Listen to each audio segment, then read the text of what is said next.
I am a representative of the vampire, Michael Chan's.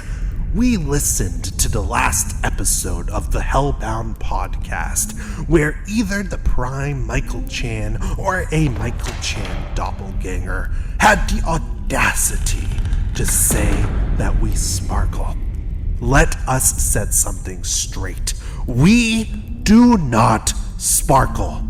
When we walk into the sunlight, our inner strength, our essences are revealed.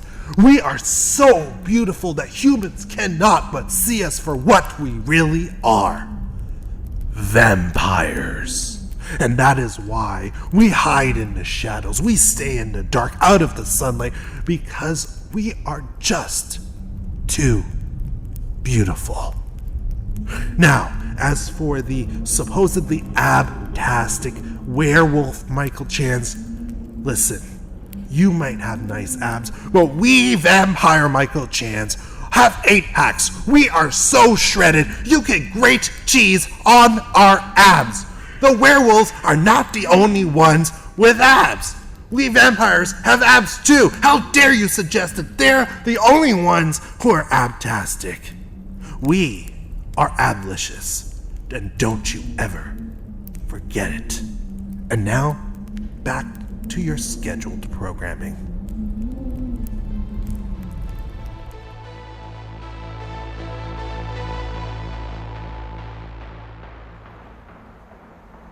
Welcome to episode 19 of the Hellbound Podcast. I am C-list actor and Star Trek Discovery's very own Michael Chan. And who is this handsome devil sitting across from me on Zoom all the way over in the UK?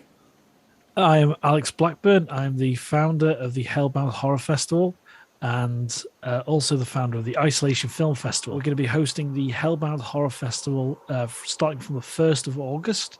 So my August, September, and October is going to be completely mental, if it wasn't already. And so, I'm Alex Blackburn. And how are you, Mike? I am good, kind of. I don't know. I've had a very long 2 weeks, like really, really long, between some non-COVID virus going around and wiping out my family and all my friends' families. Like, it's some kind of like throat or lymph infection, and it's really, really bad.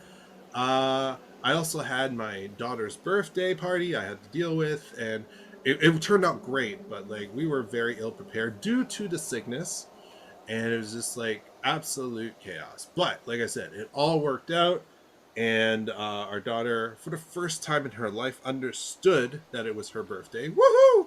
That's awesome. That's awesome. Yeah, it was great. So now that all that is done, we have a little bit of time to relax. I have a million auditions, thanks to my agents, but at least I can find time to come record with you, mind you, very last minute compared to usual. Yeah, that's no problem. What about you? Why are you dressed the way you are? Okay, that's something we should highlight, actually. What we're wearing for all the listeners out there. What we're wearing. So I'll go first. I've been working at home all day. I've had about 1 million edits to finish. Everything's been really great. Some really kind of high profile stuff, some super low, and then I've got the bit between my teeth at the moment to work on my shed/summer house/ new podcast space. So it's going to be, you may have seen on social media if you follow at Alexander Blackburn, but my father-in-law and I have had this kind of joint project, and I've become closer with him now because we've got a very good kind of relationship, the two of us. So it's been fun. And we were actually, so what I'm wearing now is dungarees, workman dungarees, a black jacket and a white t-shirt, and my hair looks super messy. So I look like a bit of a bin man. Super sexy. Yeah. You got that just you know. Yeah, but I don't think bedhead chic, my man. Yeah, my wife might not think so because my father-in-law wears the same dungarees, so it might be a bit odd for her. The sexiness. The hair. Doesn't your wife like the hair? Oh, she loves it. Yeah, if it gets any longer, she calls it my Donald Trump. So I best not have it. What? Yeah. Dude, no. No, not Donald Yeah, Trump. yeah. It's Well, sexy thankfully, it's not like candy floss, you know. eye. Um, And you're not like combing it over, buddy. no, I know it looks like a complete mess at the moment. It looks And great. can you talk us about your little ensemble? What you're wearing? Oh, yeah. So I got a mixture here. So my long sleeve t shirt has Thanos, but like the comics version. Wearing, instead of the Infinity Gauntlet, is the old school NES Power Glove because it's so bad. If you've watched the movie Wizard, you'll know what I'm talking about. I also have on my head my brand new Ecto 1 Ghostbusters baseball cap. Has the license plate on the side and Ecto on the front. It is just absolutely gorgeous of a baseball cap that you can get from GameStop, aka EB Games. I think they're no longer going by EB Games anymore Oh, okay. in Canada, but so now they're just GameStop in both Canada and the US. But that's where I got this. Do you go through Highly phases? recommend. Do you go through phases of wearing baseball caps? I no, I don't have phases. I have a bunch of them. During the summer, I wear them more to go outside, just so I don't want to get skin cancer. Mind you, I also wear sunscreen. Wear your sunscreen. But Yeah, yeah, yeah. I wear baseball caps. This pale Viking can definitely attest to that. Yeah. My wife is white, so sunscreen is extra important in this family. I wanted to talk to you about a couple of things. Seeing as though Yeah. you're wearing we kind of always kind of touch upon Ghostbusters in one way because it's a huge influence, whether in terms of when you're younger or as a filmmaker, and obviously with the passing of Ivan Reitman, it's kind of a sad but kind of bittersweet end to kind of Ghostbusters Afterlife in its original run. But what I discovered is there's two actors that played Egon in the movie, and then obviously the CG version, which they digitized him in his 70s to match the other Ghostbusters. And obviously we're going to spoiler territory, but with the final scene where they all line up, there was one really famous actor and who's in Star Trek as well, so you're in good company there. As well as Ivan Reitman is holding the what do you call it? Not plasma rifle. The what's the weapon called in Ghostbusters on the backpack? The Proton pack. proton pack. Sorry, yeah, he's holding that. Is Ivan Reitman? So Ivan Reitman's holding it with the little girl as they're fighting Gozer. But the other actor that played Egon for all the other scenes is called Bob Gunton.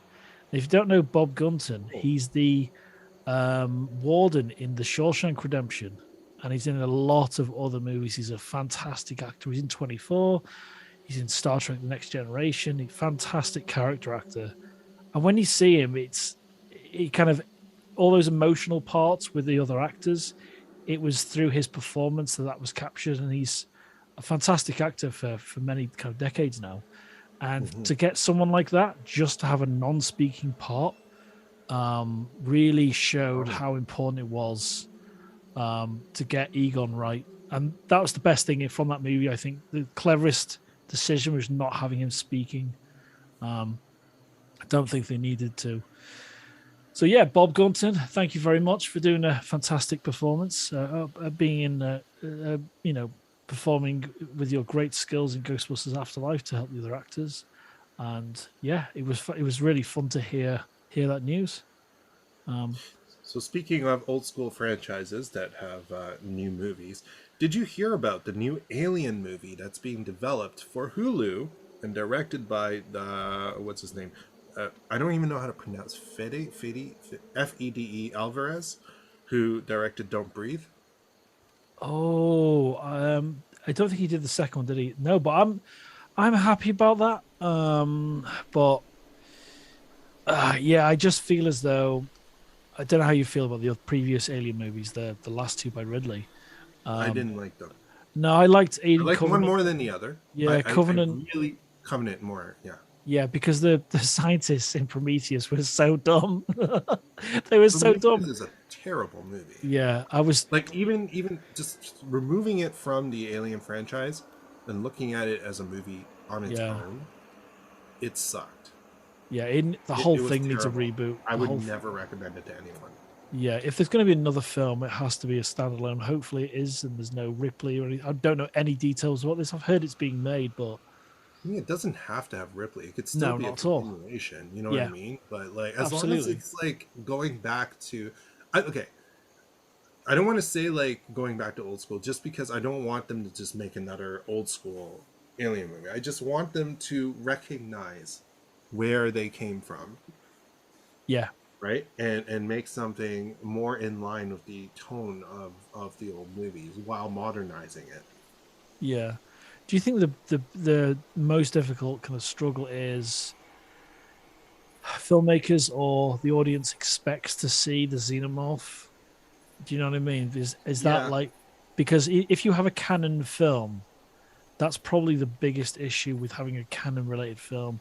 Or where are we seeing the xenomorph? You get these people that are like, fanboys or whatever that well, I won't mean, want to see anything else. it's not just like this, right? Like any franchise, Child's Play, Halloween, any of these franchises that continue to move forward and make more and more movies or TV shows like Star Wars, right? Or even Star Trek, right? With Discovery and just how many people keep ragging on it. It's the idea that when you have something that was created so long ago, and we have to remember old tech, Was it right? 70, It's a 79? different period of time completely, a different style of acting. Everything's different. Uh, People nowadays, I think, in a way, they want the nostalgia. Yeah. You know, like they want it to almost feel and look like the old stuff. When in reality, we're never going to do that again, right? It Yeah. has to modernize. Now, I'm not saying that automatically makes all the new stuff good. It still has to be good, and Prometheus was crap. Yeah. But or like the latest Halloween movie was crap. Um, but I mean, mind you, Scream. I watched it, by the way. Oh, Holy, okay. holy, that is good. See, that's how you do it. You Right. have to be able to have a bit of nostalgia, right? Enough for people to recognize it, and then modernize it. That's how you do it. Scream did it. Scream did it great. And I'm going to argue, Discovery, Star Trek Discovery is not horror. I know, does that too. But Yeah. anyways, I'm so glad you've seen that, by the way. oh my Just like a god, I'm sidestep. so glad. It's isn't it really? I think it's the It freshest was so take on good. it. Yeah, I think like I would argue it might actually be the second best Scream movie Yeah, I think it is. I after think it the is. original. Yeah. I Yeah. they've done it. A modernized yet somewhat a nostalgic feeling Scream movie. Look They how did it. they've matured. I think the last time I talked about it after I'd seen the film, and obviously at that point, theaters are closed in Canada, and you couldn't see it at the same time. But my takeaway was David Arquette's performance as Dewey is Oh, it's phenomenal. like he's added the age is there. The character's matured, and it's like they've stepped out of the Scream not cheesiness, but they've stepped further forward with all these characters. And his performance throughout the film, I thought, wow, he's fantastic in this. Yep. And the way he's broken and the whole relationship with Gail Weathers and everything. Well, I will say this. One of the important things I feel when you continue a franchise is if you're going to bring back old characters, don't butcher them Yeah. because so many franchises do that. I love Star Wars. But what the hell did they do to Luke Skywalker? Seriously. Or even Yeah. Palpatine, right? Like I have issues. I'm not like as mad as some other people, but and I still think Star Wars prequels are way worse. But yeah, there are issues there, and that's not how you continue things. Or even Halloween again. Like, what is going on, right? Like they take all these characters and then they just the way they move them forward is so disappointing. Or no offense to Star Trek Picard, dude. Captain Picard is one of the most revered captains in all of Trek history, and you guys open season one with this broken man. No, stop doing this crap. We don't need to see our heroes get destroyed. Yeah. and then become one-dimensional. No offense, just Picard. It gets better, but that's what I'm saying about any of these franchises, right?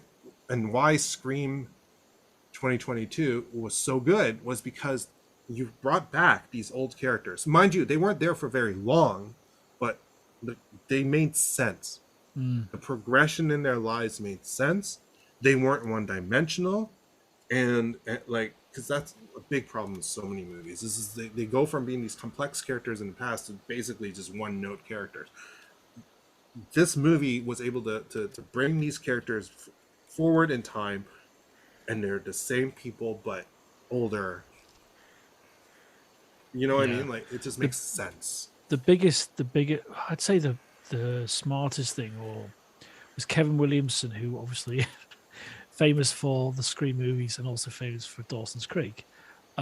Brought on two other writers. They're not the directors, but James Vanderbilt and Guy Busick. I thought the momentum of the film in the writing of where it was going and taking you on this not real nostalgia trip, but taking you through the past and tying in little bits here and there. This is how you reflect on the past, like Ghostbusters Afterlife did so well. The way they reflected on the previous films and little drops of little gems for fans. Like the opening of the film is fantastic, I think. But yeah, I think it was a real kind of win for the series, and hopefully going forward. But it gets trickier. I'm not going to say anything, with characters being there or not being there for one reason or another. It's going to get a little bit trickier if they do another film. Because I don't want them to. No, I think this is a great kind of send off. If this is the last one ever, then I'm very happy with it, because I really enjoyed it when Vicky and I were watching it. I turned to her saying, "This is fantastic." I was saying that throughout the film. Meanwhile, I actually don't mind if they continue the TV show, which is a different. Yeah, I watched the first season and I really enjoyed that. Yeah. Mind you, I feel stupid because I watched the first season and it took so long for me to get to the second season. I kind of forgot what happened in the first season, and now I'm like, oh no, I can't continue because I don't know what's going on. I had a little thought about a shared viewing experience we must go on at some point, in either with Shudder or a Netflix or a Disney Plus that has horror related series that we both choose to start. And we don't have to watch it exactly at the same time, but we highlight it maybe each week or every other week. If anyone has any ideas out there of a show that you'd like us to talk about over the next several weeks or the next several episodes of the pod, please let us know through the Hellbound Podcast Instagram account. But yeah, I'd like to at the Hellbound Podcast. Yes, that's right. Thank you for correcting me. So that's something I would like us to do, is so we can have a bit more of a kind of shared experience on a show. I love that idea, and I hope that we get some recommendations. Yeah, I'm raring to go. I'm raring to find something new to watch. We've got Katisha Shaw, a talented actress, a voiceover artist, and a very good friend of yours, coming up on the pod as an interview at some point in the future. We're also going to have Mark Brombacher as well. He's produced a web horror series called The Bloody Baxters, and he's kind of sent us a couple of teasers and stuff. So we're going to talk to Mark and probably one of the other producers at some point soon. So that'll be a nice little interview. Ryan Andrews, who amazing horror writer and director. Absolutely, yeah. And when it gets close to the point and I pull my finger out and confirm judges, we'll also have our judges for the Hellbound Horror Festival on as guests as well. Woohoo! And then, we're going to have filmmakers on from throughout the process of the Hellbound Horror Festival itself. So if you'd like to be on the Hellbound podcast, just either email me at Alex at the Hellbound Horror Festival, or is it Alex at hellboundhorrorfestival.com, or DM us at the Hellbound Podcast or Hellbound Horror Festival on Instagram. to get involved with that. But there'll be more details, and I'll be clearer in the future. And I won't speak with my potato voice when I do those announcements. So Potato voice. that's what my wife calls it. She thinks I speak like a potato. I don't know what that means. So like GLaDOS? I think we've talked about this. We before. have. So your wife is accusing you of talking like potato GLaDOS from Portal 2? Is that it? So you have a sing-song robotic voice. You're snarky. You insult people. That's exactly it. Yeah. Sure. Vicky, come on. We all know that he's no GLaDOS. Yeah, and the cake is not a lie when it comes to Alex. And when you're listening to this, Vicky, I know you're going to be wearing, using your hair straighteners or whatever it is. Make sure you don't put them on the bed and burn a hole in the bed. She hasn't done that before, but just so you know, when you're listening to this, I know when you listen, so make sure you put them in a safe place before you go to work. Now, I will like to say that I really like garlic mashed potato. I also like twice baked potato. Now, if you want to talk to me like some smooth mashed potato, please, baby, talk to me. Oh, please, daddy, talk to me like a twice baked potato, because I will eat you right up. I think that's a great place to the episode. No. We have to talk about one thing. Okay. You forgot. I want to talk about a movie that I'm going to tell you people not to watch. Okay. And then the movie is called Superhost. Have you heard of it? No. Is it something to do with Airbnb? Essentially, yes. So it stars Osric Chow, who some of you might know as Kevin from Supernatural. I love this guy. As an Asian actor, he represents us so well. He's phenomenal. He's great. It's always great to see Osric Chow in something, and for him to lead, this is fantastic. Also stars Sarah Canning. So him and Sarah play Teddy and Claire, who are vloggers who have essentially like a show on YouTube where they review different Airbnbs. They go stay at places, they review it and whatnot. So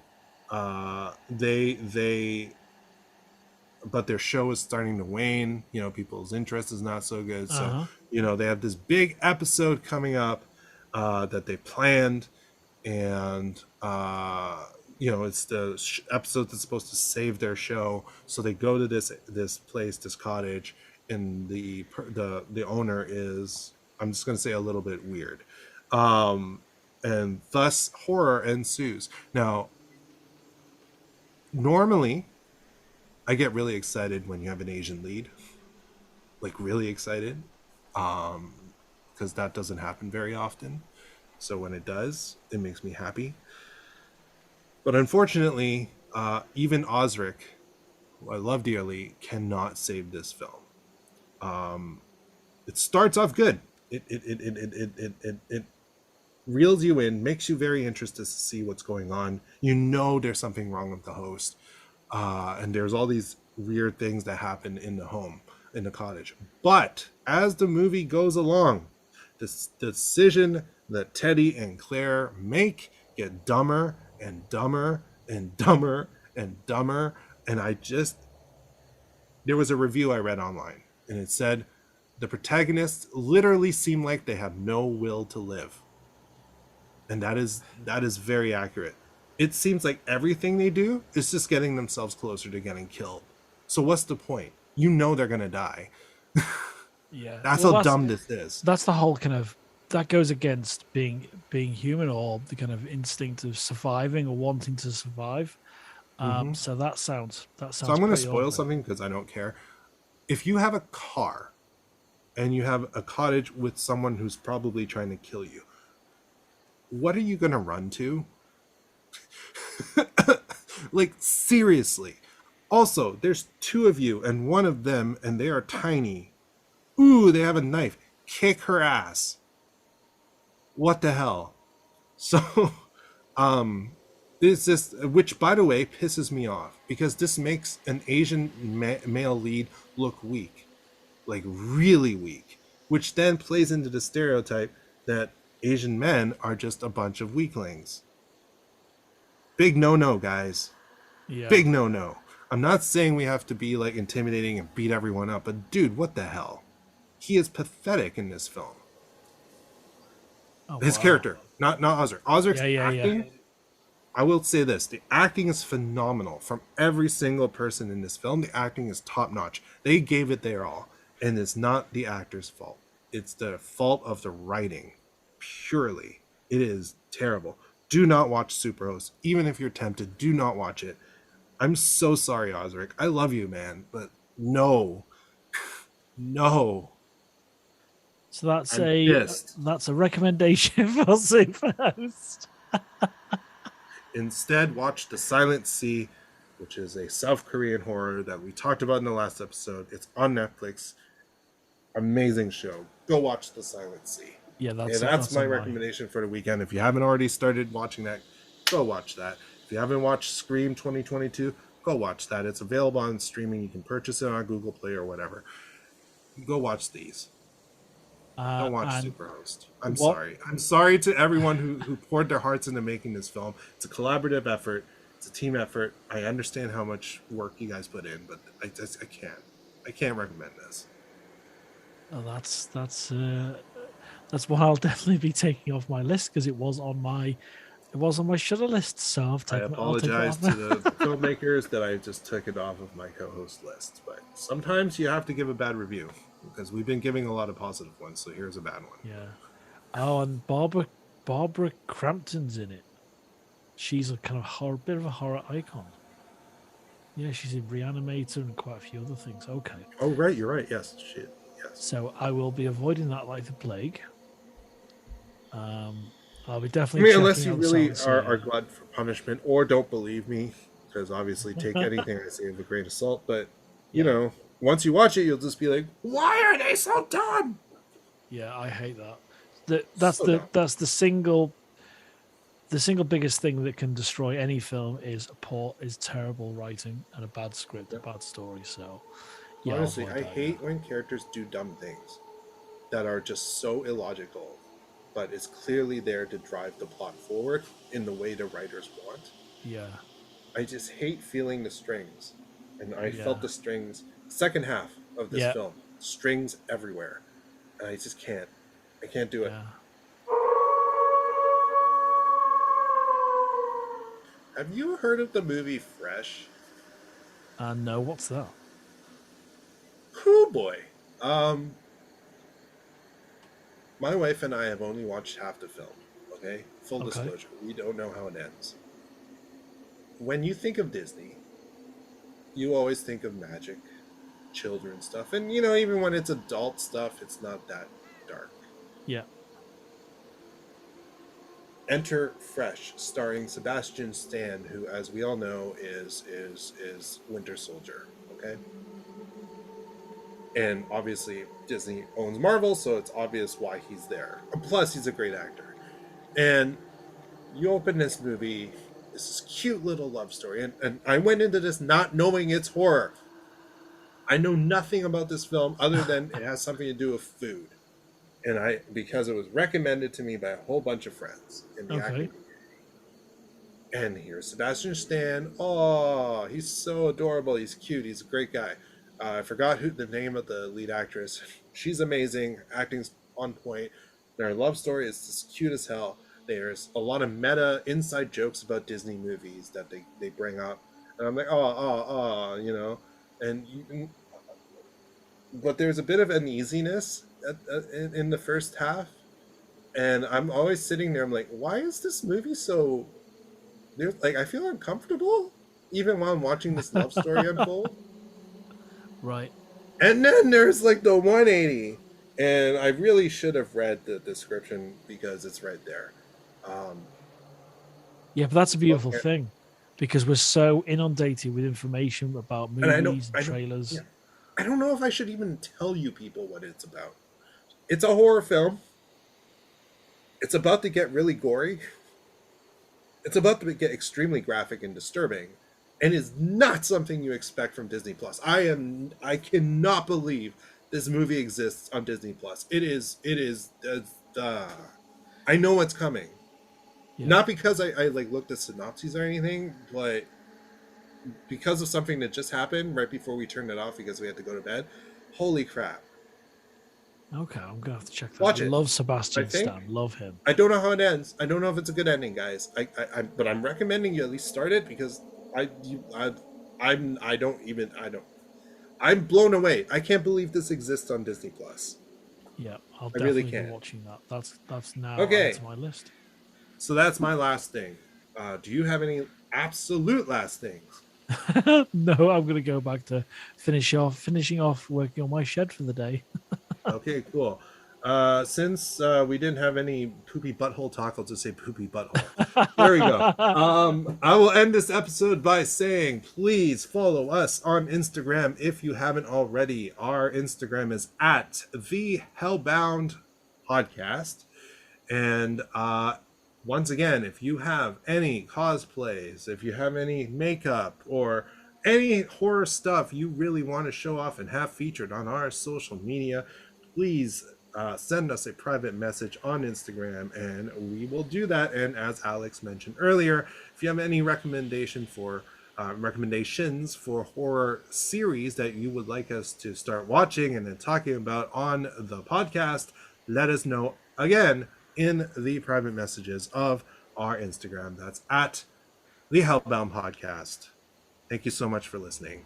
Harness the darkness.